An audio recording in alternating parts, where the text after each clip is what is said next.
اس شیخ نے کہا لأنه يعارض النص الصریح، یہ حدیث قرآن کے خلاف ہے، یہ حدیث قرآن کی آیت کے خلاف ہے، اس سے ٹکراتی ہے، اور ضابطہ یہ ہے کہ اگر قرآن اور حدیث میں ٹکراؤ ہو تو حدیث پر عمل نہیں کیا جائے گا بلکہ قرآن پر عمل کیا جائے گا۔ حضور تاج الشریعہ نے فرمایا کون سی نص ہے جس کے خلاف ہے، کون سی آیت ہے جس کے خلاف یہ حدیث ہے؟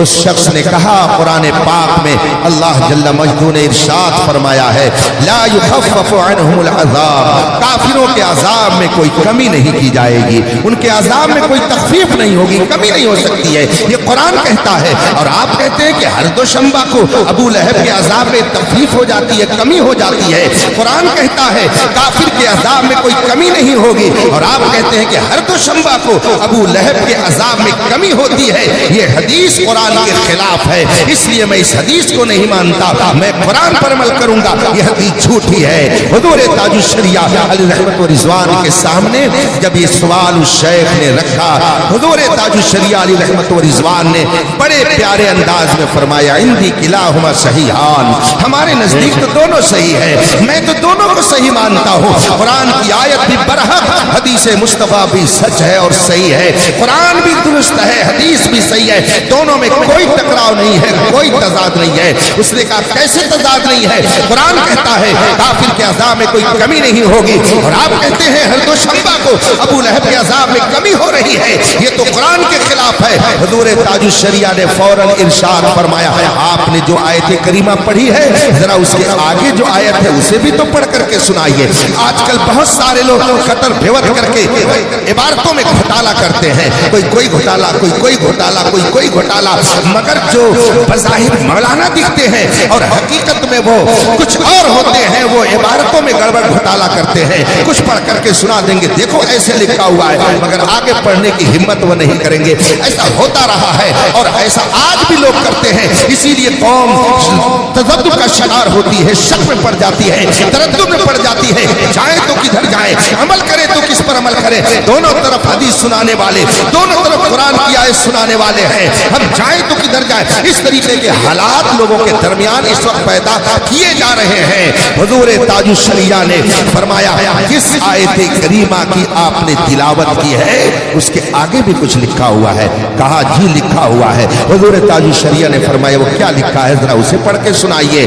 اب اس شخص نے عربی وہ آیت کریمہ اس نے تلاوت کی کہ یہ لکھا ہوا ہے۔ حضور تاج الشریعہ فرماتے ہیں جی ہاں، اس کا مطلب یہ ہے جو آیت کریمہ اس عربی شیخ نے پیش کی تھی اس میں جہاں اس نے یہ دکھانا چاہا تھا کہ کافروں کے عذاب میں کوئی کمی نہیں کی جائے گی، وہیں پر اس نے آگے کی آیت کریمہ کو چھوڑ دیا تھا جس میں لکھا ہوا تھا کہ کافروں کے عذاب میں کوئی کمی نہیں کی جائے گی اور ان کی کوئی مدد بھی نہیں کی جائے گی۔ حضور تاج الشریعہ نے فرمایا کہ بتائیے کافروں کی اس وقت اللہ کی جانب سے مدد ہو رہی ہے کہ نہیں ہو رہی ہے؟ اہل کفر کو اللہ کی مدد پہنچ رہی ہے کہ نہیں پہنچ رہی ہے؟ کافروں کو اللہ تعالیٰ اپنی امداد سے نواز رہا ہے کہ نہیں نواز رہا ہے؟ اگر اللہ انہیں مدد نہ دیتا وہ زندہ کیسے رہتے؟ اگر انہیں مدد نہ دیتا تو انہیں عزت کیسے ملتی؟ اگر اللہ ان کی مدد نہ کرتا ان کی آل اولاد کیسے ہوتی؟ ان کے دولوں کو دولت کیسے ملتی؟ اگر اللہ ان کی مدد نہیں کرتا ہے تو بتائیے وہ دنیا میں زندہ کیسے ہیں؟ بتائیے خدا ان کی مدد کر رہا ہے کہ نہیں؟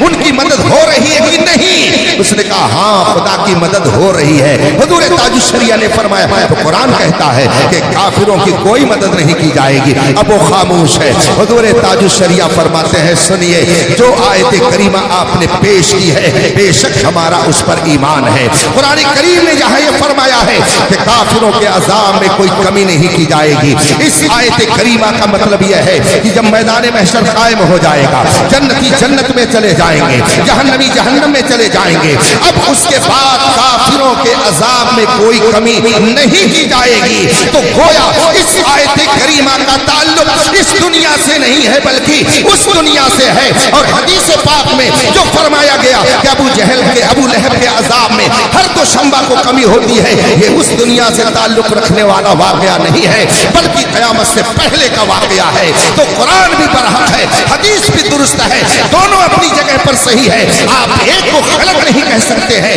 یہ بھی برحق ہے اور یہ بھی برحق۔ حضور تاج الشریعہ جب ہندوستان تشریف فرما ہوئے، پوری ایک کتاب لکھ دی جس کا نام ہے نہایت الزین فی التخفیف عن ابی لہب یوم الاثنین۔ یہ کتاب حضور تاج الشریعہ نے عربی میں لکھ کر کے عرب ملک میں پہنچائی، آج تک کسی نجدی کے اندر اس کے جواب کی جرأت نہیں ہو سکی ہے۔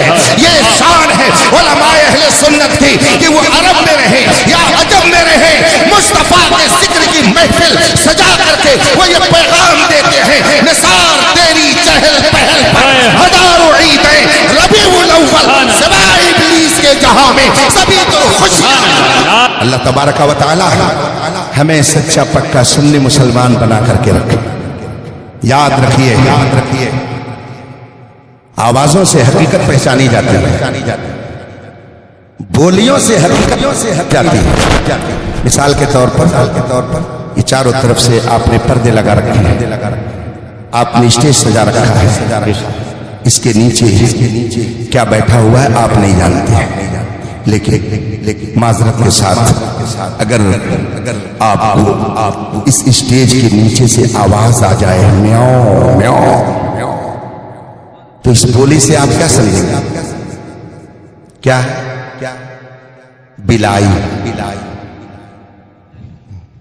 کیا ہے؟ بلائی ہے، بلائی۔ اور اگر ڈھیچو ڈھیچو کی آواز آپ نے سنی تب، ڈھیچو ڈھیچو کی آواز سنی تب گدھا۔ اور اگر آپ نے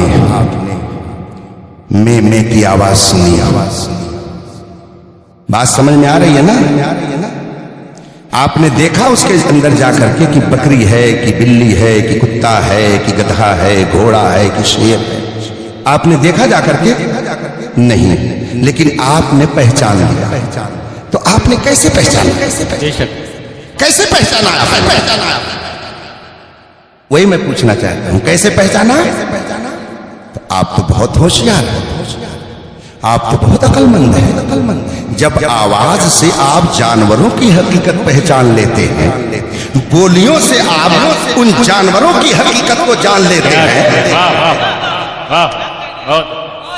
نہیں پہنچے؟ بات سمجھ میں آ رہی کہ نہیں آ رہی ہے؟ اگر بولیوں سے ان جانوروں کو پہچان رہے ہو تو چلتے پھرتے ان گدھوں کو بھی آواز سے پہچانو۔ کیا بات ہے؟ جب آواز آئے نبی کچھ نہیں دے سکتے تو سمجھ جاؤ کہ کیا ہے، اور جب آواز آئے کون دیتا ہے؟ دینے کو منہ چاہیے، دینے والا ہے سچا ہمارا نبی۔ جب آواز آئے کہ نبی مر کر مٹی میں مل گئے، سمجھ جاؤ چلتا پھرتا گدھا ہے۔ اور اگر آواز آئے تو زندہ ہے واللہ، تو زندہ ہے واللہ، تیری چشم عالم سے چھپ جانے والے۔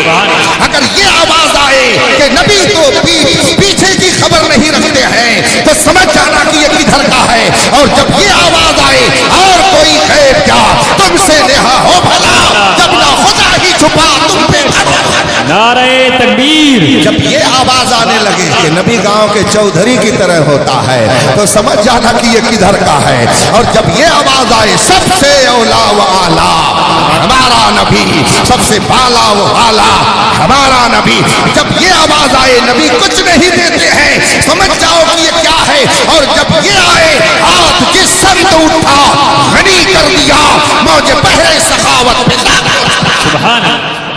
آوازوں سے آپ نے حقیقتوں کو پہچان لیا نا، گھسے اندر، داخل ہوئے، گئے وہاں پہ، تب بات کیوں آتی ہے؟ جب ایسے گستاخوں کی بات آتی ہے تو آپ کیوں کہتے ہیں؟ رفیقان محترم، آوازوں سے اگر آپ ان حقیقتوں کو پہچانتے ہیں، بولیوں سے اگر جانوروں کو پہچانتے ہیں، تو اگر منہ سے بولی نکلے تو چلتے پھرتے ان جانوروں کو بھی پہچان لیا کیجئے۔ جو بولیاں رسول پاک کی توہین میں بولی جائیں وہ کبھی مصطفیٰ کے وفاداروں کی بولی نہیں ہو سکتی ہے۔ جو بولیاں نبی کی عظمت کو گھٹانے کے لیے نکالی جائیں وہ کبھی نبی کی عظمت کا گن نہیں گا سکتے ہیں۔ وہ لوگ کبھی نبی کی عظمت سال سعودیہ عربیہ میں ہر سال ایک دن یوم سعودیہ منایا جاتا ہے، یوم سعودیہ، جشن سعودیہ منایا جاتا ہے۔ پوری دنیا کے اندر کسی کے منہ میں زبان نہیں رہتی ہے، شاید سب کے منہ میں دہی جم جاتا ہے، وہ اس پر دلیل نہیں مانگتے کہ یہ صحابہ نے کیا ہے کہ نہیں، تابعین نے کیا ہے کہ نہیں، تبع تابعین نے کیا ہے کہ نہیں کیا ہے۔ لیکن جو ہی مصطفیٰ جان رحمت کی آمد کا یہ مبارک مہینہ آتا ہے، چاروں طرف سے پمفلٹ ہیں، رسالے ہیں، کچھ تو ہے جس کی پردہ داری ہے، یوں کوئی بے وفا نہیں ہوتا۔ وآخر دعوانا الحمدللہ رب العالمین۔ السلام علیکم۔